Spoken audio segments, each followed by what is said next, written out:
Hello and welcome. This is Amiko and you're watching our daily updates live from Bahir Dar, Ethiopia. I am Gailila Damu. Stay tuned.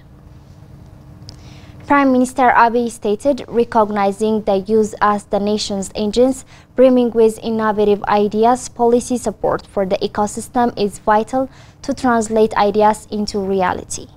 Abiy posted on X that the aim of Startup Ethiopia is to cultivate an environment conducive to youth entrepreneurship, fostering innovative problem-solving businesses. Recognizing the youth as the nation's engines brimming with the innovative ideas, policy support for the ecosystem is therefore vital to translate these ideas into reality. According to the Premier, despite current challenges, numerous initiatives over the past 5 years have been actively addressing these hurdles, paving the way for abundant opportunities.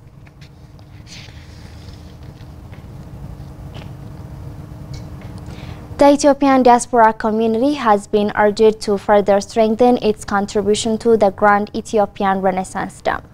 The Ethiopian Diaspora Association held a discussion today with various government entities with a view to scaling up the participation of the diaspora in the national agendas of the country.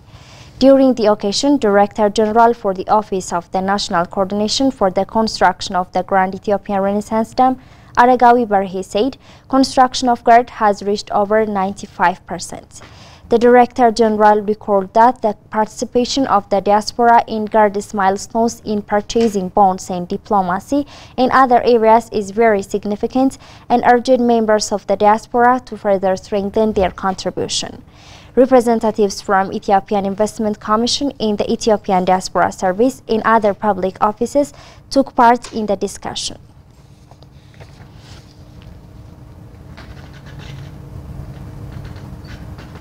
The Ethiopian Securities Exchange announced that it has raised 1.51 billion birr capital.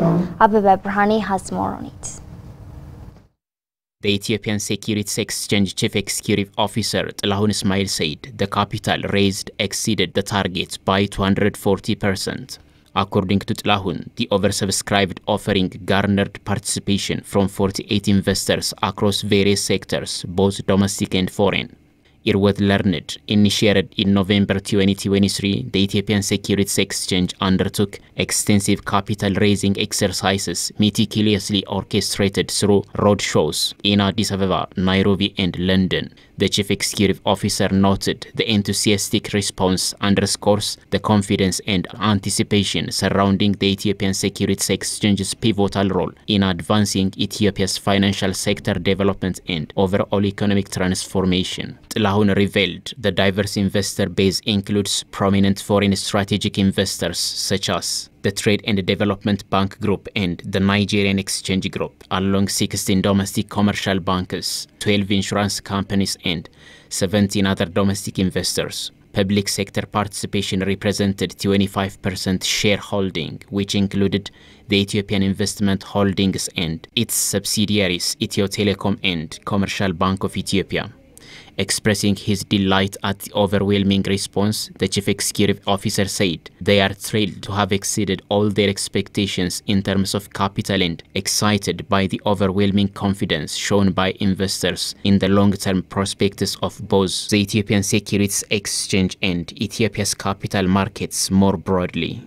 In addition to the successful capital raise, he announced other milestones, including the release of its draft exchange rulebook for public consultation and completion of the technical evaluation for selecting its technology provider. These developments mark significant progress toward operationalizing the Ethiopian Securities Exchange trading activities. Ethiopian Securities Exchange also plans to implement issuer and investor education programs in the coming months leading up to its official launch. As the Ethiopia's first securities exchange, Ethiopian Security Exchange aims to drive economic growth, promote financial inclusion and generate wealth for all Ethiopians by providing a platform for companies to raise capital, facilitate investment opportunities and uphold transparency and corporate governance standards.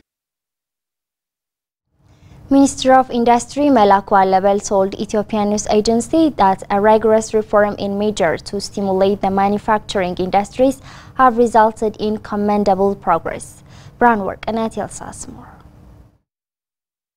Over the past 5 years, the government of Ethiopia has embarked on implementing a new manufacturing policy. Primarily, the government has taken measures aimed at adjusting national priorities by promoting both export and import substitution in order to ensure a more balanced industrial approach. According to Melaku, the nation's homegrown economic reform, the Ethiopia Tamert-led Ethiopia Produce movement and the policy measures have created an opportunity to solve the bottlenecks that are hindering the manufacturing sector. It was learned the Ethiopia Tamert movement in particular has been playing a significant role in substituting imported products. As a result of the measure in the sector, the minister indicated it has been possible to boost the production capacity of the industrialists from 47% to 56% and the market share from 30% to 39%, he pointed out. Melaku revealed the nation substituted import products was $1 billion in the past 6 months of Ethiopian fiscal year alone. Melaku further stated the endeavors of the government in strengthening the manufacturing industry will continue as Ethiopia endowed with enormous industrial raw materials, manpower and energy supply. The minister also explained Ethiopia's manufacturing industry sector has witnessed laudable achievements in spite of national and international pressures during the last 5 years. Melaku added the industrial sector has been playing a pivotal role in the economic growth of the country.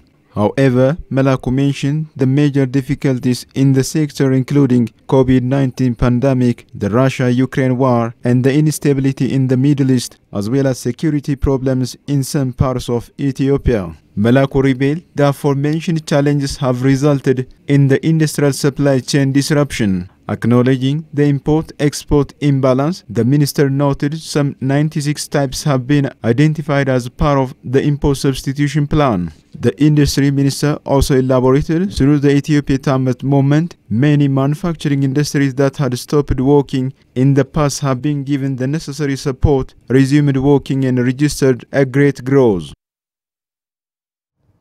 Addis Ababa University Sociology Professor Getnet Tadele calls fellow scholars to work together and contribute their share to elevate societal problems. The professor, who has made plenty of significant contributions for his community, underscored that they should serve the society in benevolence. Brownwork Anna has more on it.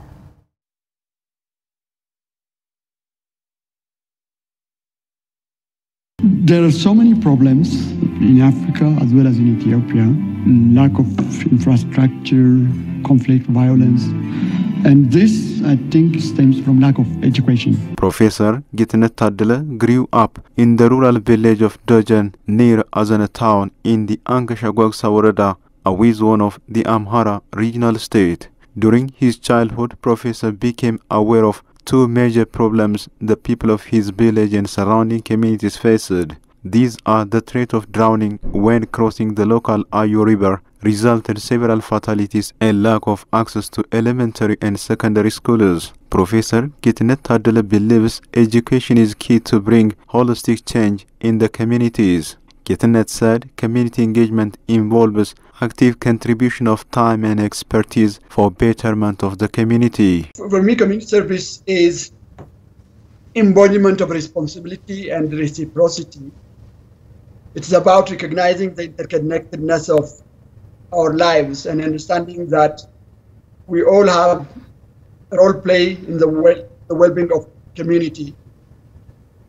It involves actively contributing time, resources, and expertise towards the betterment of the collective goal without expecting anything in return. The community mobilizer stated, "Challenges facing communities triggers me to take action." My investment in the community stems from a profound sense of duty and gratitude, as I said before. Moreover, witnessing challenges faced by the community motivated me to take action and be a catalyst for positive change. Particularly, I grew up in a rural village across a big river, a lot of people being taken during the rainy season. In his stay with Amhara Media Corporation, Professor Getnet promised to continue engaging in community services to alleviate problems of the rural community. I will continue what I'm doing, both upstream and downstream. That is, I'm teaching at the university. I'm mentoring a lot of students, PhD and master students. I bring grants outside of the country. So I have so much global engagement. So that's upstream, my engagement at level of innovation. So I'll continue doing that. But I will also continue doing upstream, that is still building. Finally, Professor calls on fellow scholars to work together for the betterment of the country. So I invite fellow scholars, educated people alike, to join hands in this noble endeavor. For it is together that great where every community thrives and flourishes. So we should not be as bystanders. Somebody else to change the country. All need to our share. That's all the news we have for today. I'm Gaila Damu. Thanks for watching and stay tuned with Amico.